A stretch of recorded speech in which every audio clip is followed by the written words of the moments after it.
Today's episode of Wine and Dime is sponsored by Rooted Planning Group, a fee-only financial planning firm that believes life is about events, supported by your dollars and cents. And we want to help you achieve your goals. Hop on over to www.rootedpg.com to learn more about the services. Every week, it's my goal to share financial information that helps you in both your life and Financial Vineyard. We hope it takes you from your roots to the journey of your vines and the influences in the air that have helped craft your delicious life. Like wine, life and finances have different palates that should be celebrated and not judged. Hey, podcast listeners. Thanks again for joining me. This is Amy Irvine, the CEO and founder of Rooted Planning Group. Today, we are going to be talking about CPI and unemployment, but just quickly, this is part 4 of a 6-part series that I'm doing. So I just want to quickly recap the other 3 parts that I've done. Part 1 was understanding the importance of the Fed funds rate and how it affects you, how it trickles down in and affects you. Part 2, we talked about understanding economic indicators like the leading economic index and the Institute for Supply Management. In part 3, we talked about gross domestic product, or GDP, and what that actually means. And then again, as I mentioned, today we're going to be talking about CPI and unemployment. Now, before we get into that, I have to remind you that I am exploring different areas of the United States. I figured since I was talking about economy, I should stay with a local economy here. And I'm looking at different regions of the U.S. economy, wine industry in particular. And when I was searching around, I decided to look at Virginia. And so I picked up some information from Wikipedia. Now, Virginia is close enough to me that I may just go visit them at some point in time and try to explore the region. This is something my husband and I have said time and time again as we, made our voyage south, that we're going to stop in Virginia and explore the region. And I hope that happens relatively soon. But here's what I learned when I was researching that region. So the wine produced in Virginia has been there since the early days of European colonization in the 17th century. Virginia has a hot, humid summer that can be challenging to viticulture, and only within the last 20 years has the industry developed beyond novelty status. And one of the things that I read about was that French hybrids varieties account for about 20% of the total grape production in that area, while American varietals make up about 5% of the total. So as of 2012, the top 10 varietals produced were Chardonnay, Cab Franc, Merlot, Vidal Blanc, and let's see if I can pronounce this correctly, Viognier. I believe that is the way it is pronounced. It's a French pronunciation, and I may have it slightly off. Nonetheless, now I have a new region. Last podcast, it was Michigan. This podcast, a new region, is going to be Virginia. I'm looking forward to exploring that, and I'm going to definitely look up those wines and the different wineries and see if I can explore that just a little bit. The other area that it's kind of the central and northern Virginia county is particularly just east of the Blue Ridge Mountains. That accounts for a significant majority of their production. So I love that area. It's on my list now. It's certainly when I go to the local wine shops, I'm going to be looking for that region and see if I can't find something. And if you as a listener know of a great wine coming out of Virginia, please send me a note. I'd love to taste it and, maybe even feature it on the show in the future. Okay, now on to the important thing that we are here to talk about, which I think wine is important too, but the CPI and unemployment. So according to the Bureau of Labor Statistics, the definition of CPI is, which stands for, by the way, Consumer Price Index, is the measure of the average change over time in prices paid by urban consumers for a market basket of consumer goods and services. Is that long enough for you? A measure of the average change over time in prices paid by urban consumers for a market basket of consumer goods and services. Now, urban is thrown in there, by the way. So that is the definition. And a piece of the change over time is certainly inflation, and consumer demand consumers demand higher, income to offset those higher prices. What's interesting about CPI that a lot of people I think don't realize is that there are various components of CPI. So if we actually break it down, there's transportation services, there's food, there's shelter, there's new vehicles, there's core CPI, and then there's CPI. And then we look at medical care and commodities. We look at apparel.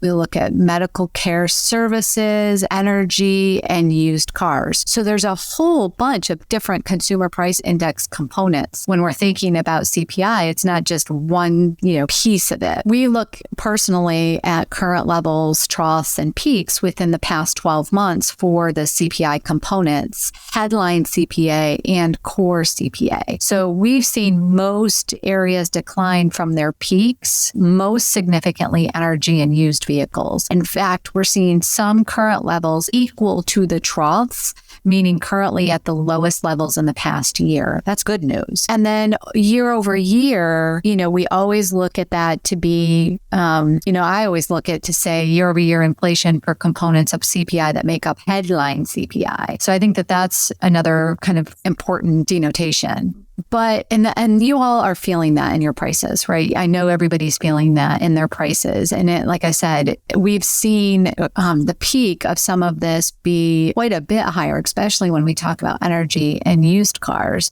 Most everything on the charts that we follow, except shelter, is below its peak. Shelter has stayed right about at the same level. So it really hasn't gone down at this stage of the game. So that's the one component that hasn't changed much. But then what about so we all know that, and job market has been strong, and certainly lately there's been some layoffs. But what about when unemployment strikes? Well, there is a relationship between unemployment and inflation, and it is known as one of the things that we follow it on is the Phillips curve, and it's a generally downward sloping. So this is how we make this connection. As the unemployment rate decreases, it's expected that inflation will increase, right? So unemployment goes down, inflation goes up, more people are working, but it's also vice versa. As unemployment rate increases, inflation will pull back. The most recent charts show the level of year-over-year percentage and change in CPI is coming down from its peak. But when we look at the U3 unemployment rate, it's currently inverted.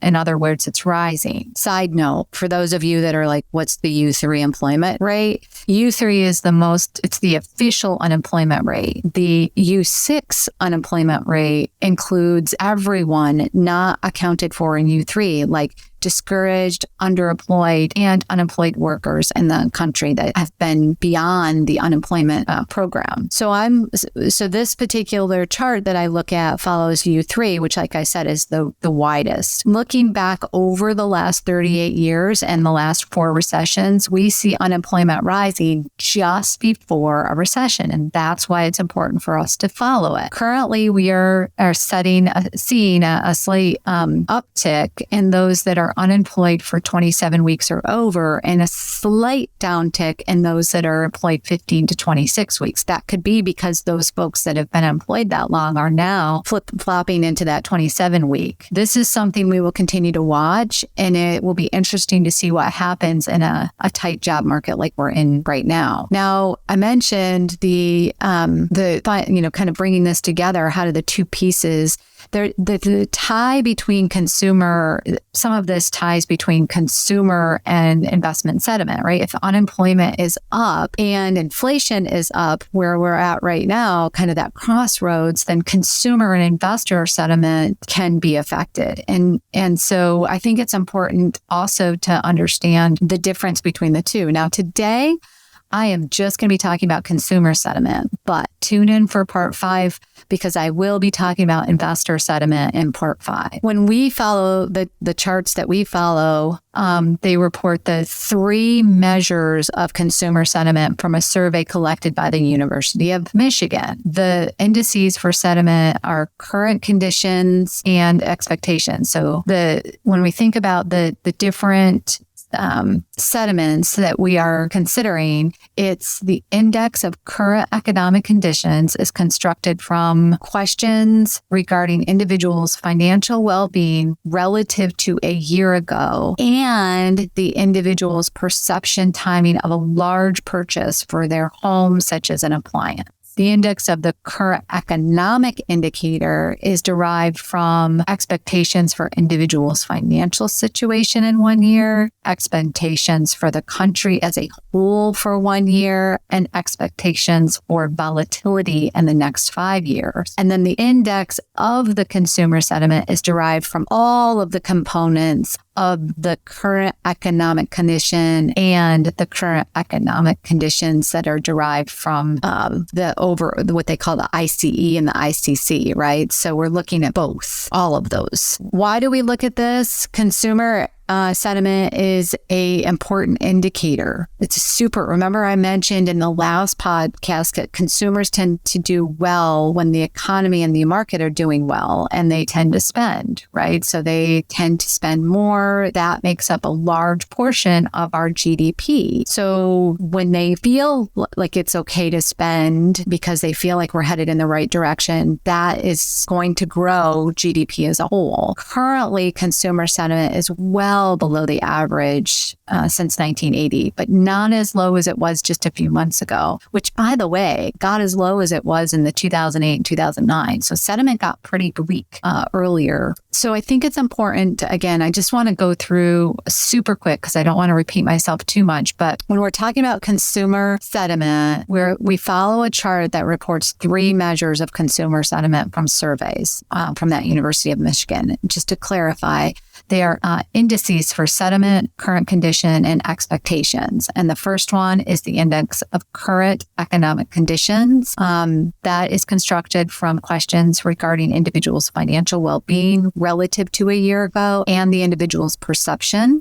And then the index of current economic conditions is derived from expectations for individuals' financial situation in 1 year, expectations for the country as a whole, they call this ICE, and expectations for volatility in the next 5 years. So you can see the difference. And then, like I said, the index of consumer sentiment is actually derived from both of those components. So I know that was a little bit longer than what the rest of the series has been, but I hope that you enjoyed this podcast. And if there's other areas that you'd like me to explore so that you have more information, and we'd love to provide that. Thank you for listening to today's show. We really, truly hope that you enjoyed this episode, and we would love it if you would share this with your friends, rate us on iTunes, so that more people like you can find us. Thanks, everyone. And that will about do it for today's episode of Wine and Dine. You can contact Amy through the website, www.rootedpg.com, or amy@rootedpg.com. You can also follow us on Facebook and Instagram @rootedpg for the latest news. And if you have any questions, comments, or topics you would like to hear about, feel free to let us know. And don't forget to rate and subscribe the show wherever you get your podcasts. And again, thank you for listening, and be sure to tune in next time.